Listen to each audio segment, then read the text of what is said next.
오늘 말씀은 이사야서 29장 13절에서 24절까지 말씀입니다.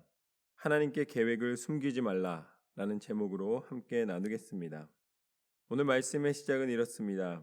주께서 이르시되 이 백성이 입으로는 나를 가까이 하며 입술로는 나를 공경하나 그의 마음은 내게서 멀리 떠났나니 그들이 나를 경외함은 사람의 계명으로 가르침을 받았을 뿐이라. 하나님이 오늘 말씀하십니다. 나는 너희가 겉으로만 거룩한 척하고 겉으로만 나를 사랑한다 하고 겉으로만 믿음을 이야기하는 것을 원치 않는다. 나는 너희의 마음속에 깊은 곳에 진실한 사랑과 믿음으로 나를 사랑하기를 원한다. 여러분, 사람과 사람의 사귐 속에서도 진실한 사랑은 통하게 돼 있습니다. 그러나 겉으로 입으로만 하게 되면 그것은 아무 소용이 없는 거예요. 맨 처음에는 말을 잘하는 사람이 호응을 얻습니다. 그러나 시간이 갈수록 마음이 진실한 사람이 남습니다. 결국 말과 생각은 다 지나가지만 그것이 행함 속에서 마음속부터 나타나는 그 진정한 마음이 행함으로 나타날 때에, 그리고 진정한 마음의 표현이 그의 인생 가운데서 묻어 있을 때에 비로소 한결같은 그 마음 가운데 우리는 서로를 느끼고 서로에게 진정한 사랑의 고백을 할 수가 있는 것입니다. 그게 말부터 시작하는 것이 아니라 우리 안에 마음부터 시작해야 된다는 거예요. 그리고 마음으로 끝나는 것이 아니라 그것이 표현이 돼야 됩니다. 어떤 사람들은 약속만 하는 사람들이 있어요. 그러나 약속을 많이 하지 마십시오. 약속으로 사랑이 증거되는 것이 아닙니다. 행하십시오. 진실한 마음은 행함을 통해 나타납니다. 그 속에서 결국은 하나님께서 오늘 말씀하시는 것처럼 너희가 나를 사랑한다고 입으로만 공경할 뿐이지 내가 정말로 나를 사랑하느냐? 여러분, 만약에 하나님 앞에 섰을 때에 하나님이 이렇게 질문하신다면 여러분은 어떤 대답을 하시겠습니까? 여러분이 세상을 사랑하지 않고 나는 정말로 하나님만을 사랑하며 하나님 앞에 나올 때에 충성스러운 마음으로 나왔습니다 라고 대답할 수 있는지 스스로를 돌아보는 것이 믿음입니다. 하나님은 그것을 보시는 거예요. 오늘 말씀 가운데 분명히 이야기해 주십니다. 14절 말씀부터 보면, 그러므로 내가 이 백성 중에 기이한 일, 곧 기이하고 가장 기이한 일을 다시 행하리니 그들 중에서 지혜자의 지혜가 없어지고 명철자의 총명이 가려지리라. 내가 놀라운 일을 행할 것이다. 그게 뭐냐면 지혜자의 지혜가 없어진다는 거예요. 총명한 사람의 그런 총기가 사라진다는 것입니다. 여러분, 우리는 지혜로운 사람 찾기가 참 쉽지 않잖아요. 그 지혜를 얻는 것은 가장 큰 것을 얻는 것이라고 우리는 알고 있습니다. 그런데 오늘 하나님은 거꾸로 지혜자의 지혜가 이제는 사라진다고 말씀을 하십니다. 결국 명철자의 총명도 가려진다고 말씀을 하고 계신 거예요. 그것은 무슨 소리냐면 결국 하나님 앞에 나오는 자는 믿음으로 하나님이 반드시 지혜를 허락해 주신다는 말씀입니다. 그러니까 지혜가 없어지는 게 놀라운 일인 거예요. 총명이 없어지는 게 신기한 일인 것입니다. 하나님 앞에 있는 사람은 지혜와 총명을 가지게 되는 거예요. 왜냐하면 내가 똑똑해서가 아니라 하나님의 지식과 하나님의 섭리 가운데 살아가기 때문에 하나님의 지혜가 그 안에 담겨져서 하나님이 응답하시고 하나님이 이끌어주시고 하나님의 계획하신 가운데 살아가기 때문에 그는 이미 믿음 안에서 지혜로운 삶을 살고 있는 것입니다. 그런데 하나님을 떠나면 결국 그 지혜가 없다는 거예요. 하나님 안에 있으면 반드시 있는 지혜인데, 떠나는 것이 이상한 지혜인데 이제 하나님을 떠나면 결국은 놀라운 일이 벌어진다는 것은 그 지혜가 사라진다는 거예요. 당연히 있을 수 있는 게 없어진다는 것이죠. 저는 하나님이 이렇게 당연히 너희에게 베풀어 주시는 지혜를 당연히 받으시기를 소망합니다. 하나님은 성실한 믿음으로, 신실한 믿음으로 나오는 사람에게 하나님의 지혜를 허락해 주십니다. 그러면 세상이 아는 것보다 더 많이 아는 것, 세상이 보지 못하는 것을 보는 것, 하나님이 말씀하시는 반드시 있다는 지혜는 무엇일까요? 오히려 하나님의 사람이 이것이 없으면 이상하다고 말씀하시는 이 지혜가 무엇일까요? 이게 바로 성령의 능력입니다. 하나님을 온전히 믿는 사람에게는 하나님이 예수 그리스도의 이름의 권세를 통하여서 성령을 부어주십니다. 성령 충만해지는 거예요. 그럼 성령 충만해지면 어떻게 되는 거예요? 영적으로 깨어 있는 거예요. 영적으로 깨어 있으면 이 땅에 있는 것으로 흔들리는 인생이 아니라 하나님이 주시는 음성을 듣고 내가 기도할 때에 하나님이 갈 길을 밝히 보여주십니다. 그것보다 더 큰 지혜가 어디 있겠습니까?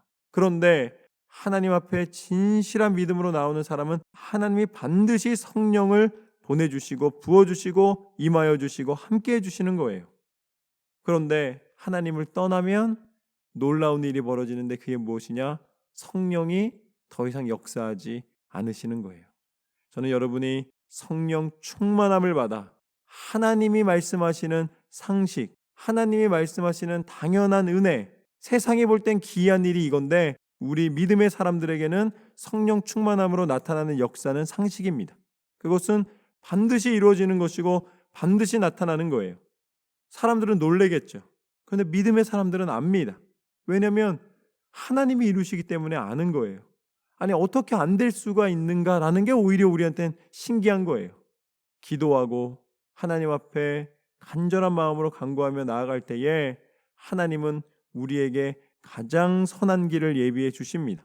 때로는 우리의 판단과 사람의 평가와 다른 모습이기 때문에 하나님의 응답하심이 내가 생각한 것과 다른 모습이었기 때문에 그 순간에는 이게 정말로 하나님이 나를 축복해 주시고 내가 하나님의 사람이 맞는가라는 의구심이 들 때가 있어요. 그렇지만 믿음의 눈을 뜨면은 그것이 얼마나 하나님의 큰 은혜였는가를 보게 됩니다. 하나에서 열까지 하나님의 섭리예요. 얼마나 그 때마다 심하다. 어쩔 때는 야 이거 잘못돼서 어떡하지? 이거 실패한 거 아닌가? 이거 잘못되는 거 아닌가? 이런 마음이 드는데 나중에 보면은 그것마저도 하나님의 것으로 사용하시는 것입니다. 그러니까 우리한테 제일 중요한 것은 내가 하나님 안에 서 있는가? 하나님 안에 서 있는 것이 지혜인 줄로 믿습니다. 세상에 서서 세상에서 칭찬받고 세상에서 누리는 게 지혜가 아니에요. 우리는 어떻게 해서든지 끈질기게 믿음에 서서 하나님을 바라보는 것이 하나님 안에 거하는 것이 지혜입니다. 하나님 앞에 지혜로운 삶으로 하나님과 동행하시는 삶이 되시기를 소망합니다. 그래서 하나님은 경고하십니다. 15절 말씀처럼 자기의 계획을 여호와께 깊이 숨기려 하는 자들은 화 있을진저 그들의 일을 어두운 데에서 행하며 이르기를 누가 우리를 보랴 누가 우리를 알랴 하니 너희의 패역함이 심하도다. 토기장이를 어찌 진흙같이 여기겠느냐 지음을 받은 물건이 어찌 자기를 지은 이에게 대하여 이르기를 그가 나를 짓지 아니하였다 하겠으며 빚음을 받은 물건이 자기를 빚은 이에게 대하여 이르기를 그가 총명이 없다 하겠느냐. 우리는 토기장이의 손에서 빚어진 그릇과 같이 하나님의 손으로 지으신 하나님의 사람인 줄로 믿습니다. 그리고 우리는 이 그릇에서 끝나는 것이 아니라 하나님이 직접 자기의 형상대로 만드신 다음에 생기를 불어넣어 주셔서 하나님의 호흡으로 우리 가운데 생명을 주셔서 우리는 하나님의 자녀되는 은혜를 누리고 있습니다. 우리 자식이 부모님 닮는 것처럼 우리는 하나님 닮은 존재예요. 이 땅 가운데 모든 거하는 존재 가운데 하나님이 다 만드셨지만 하나님 형상대로 만든 것은 우리밖에 없습니다. 그렇기 때문에 하나님은 우리를 자녀 삼아 주시고 하나님은 우리를 하나님의 한없는 축복으로 만들어 주십니다. 축복을 가득하게 부어 주십니다.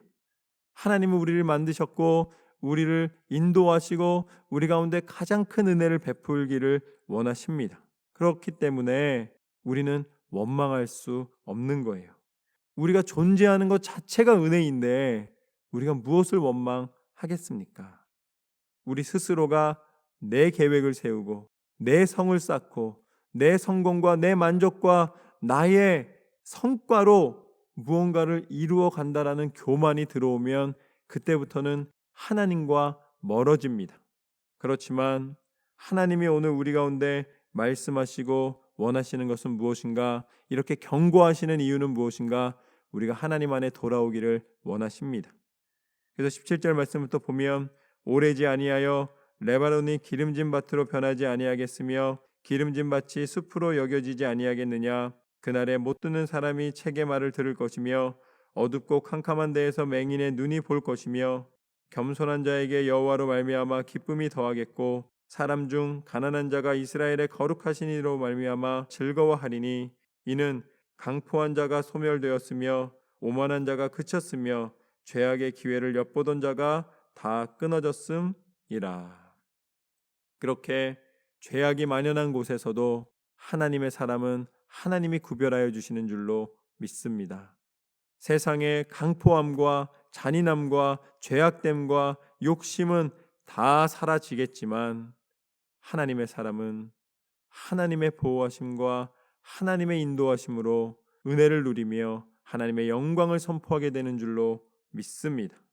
밭이 있으면 무엇하겠습니까? 씨가 뿌려지고 곡식을 맺을 때에 그 밭은 의미가 있는 거예요. 우리가 그리스도인이 되었다는 것은 하나님이 원하시는 씨를 심고 하나님이 원하시는 열매를 맺을 때에 의미가 있습니다. 말씀의 씨앗이 우리 가운데 심어지고 우리 인생 가운데 믿음의 씨앗을 뿌리며 나아갈 때에 하나님은 말씀의 열매, 믿음의 열매, 성령의 열매, 신앙의 열매, 하나님이 기뻐하시는 열매들로 풍성한 삶을 만들어 주실 줄로 믿습니다. 우리는 빈밭이 아니에요. 우리는 하나님이 채우시고 하나님이 인도하시는 밭입니다. 성읍을 밀어버리고 만든 밭도 아니에요. 성읍은 성읍대로, 밭은 밭대로 하나님이 주시는 은혜를 누리게 하십니다. 하나님의 은혜 가운데 날마다 하나님이 기뻐하시는 열매를 맺는 삶을 살기를 소망합니다. 21절 말씀부터 보면 그들은 송사로 사람에게 죄를 씌우며 성문에서 판단하는 자를 올무로 잡듯하며 헛된 일로 의인을 억울하게 하느니라. 그러므로 아브라함을 구속하신 여호와께서 야곱 족속에 대하여 이같이 말씀하시되 야곱이 이제는 부끄러워하지 아니하겠고 그의 얼굴이 이제는 창백해지지 아니할 것이며 그의 자손은 내 손이 그 가운데에서 행한 것을 볼 때에 내 이름을 거룩하다 하며 야곱의 거룩한 일을 거룩하다 하며 이스라엘의 하나님을 경외할 것이며 마음이 혼미하던 자들도 총명하게 되며 원망하던 자들도 교훈을 받으리라 하셨느니라. 하나님이 이제는 회복을 통하여 하나님의 영광을 나타내시고 하나님의 계획하신 일을 이루십니다. 모든 일이 그렇습니다. 기도할 때에 하나님은 이끌어내십니다. 이스라엘 백성이 애굽에서 고통 속에 부르짖을 때에 하나님은 광야로 이끌어 주셨어요. 하나님이 애굽에서 나오게 하시면 응답입니다. 그런데 그 응답 받자마자 행복했습니까? 아니에요. 사막을 걸었습니다. 사막을 지났습니다. 원망과 불평이 나올 정도로 어렵고 힘든 길을 걸어갔습니다.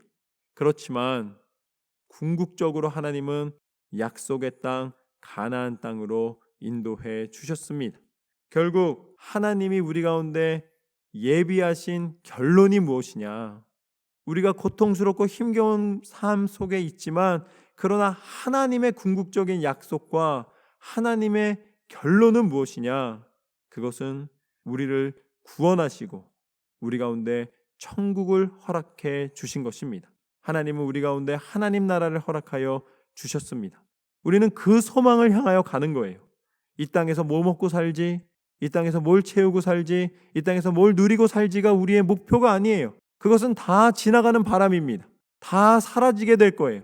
이 땅에 다 놓고 가는 거예요. 우리 가운데 결론이 무엇이냐?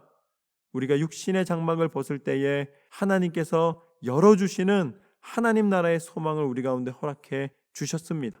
그렇기 때문에 지금 삶이 소중한 거예요. 그날을 기뻐하며 그날을 기대하며 하나님을 믿는 믿음으로 살아가는 것입니다. 그래서 우리에게 그 소망을 허락해 주시기 위하여 오늘 말씀에서도 내가 너를 구속하리라, 내가 너에게 하나님의 축복과 은혜를 알게 하리라. 그 약속이 바로 예수 그리스도이십니다. 하나님은 말로만 하지 않으셨습니다. 말로만 사랑한다 하지 않으셨습니다. 하나님은 약속하신 그대로 이루어 주셨습니다. 예수님이 이 땅 가운데 육신을 입고 오심으로 하나님의 약속은 이루어졌습니다. 그리고 십자가에 달려 죽으심으로 말미암아 약속하셨던 구원을 허락하여 주셨습니다. 그리고 다시 부활하시사 우리 가운데 하나님의 천국을 예비해 주셨습니다. 하나님은 우리에게 요청하십니다. 내가 너를 위하여 너를 사랑함으로 다 베풀고 다 내주고 사랑하는 이 토기장이가 그릇을 만들 때 정성을 다하는 것처럼 내가 너희를 위하여 최선을 다하였으니 이제 너희도 말로만 하는 것이 아니라 진실한 사랑으로 나에게 오라. 예수 그리스도를 바라보며 우리는 소망을 갖게 되고 우리가 하나님 앞에 나아갈 분명한 이유를 허락받은 줄로 믿습니다. 날마다 이 은혜에 감사하며 하나님 안에서 승리하시는 저와 여러분의 삶이 되시기를 주님의 이름으로 축원합니다. 하나님은 반드시 응답해 주시는 하나님이십니다. 기도하고 구하고 받은 줄로 믿고 끝까지 승리하시는 저와 여러분의 삶이 되시기를 주님의 이름으로 축원합니다.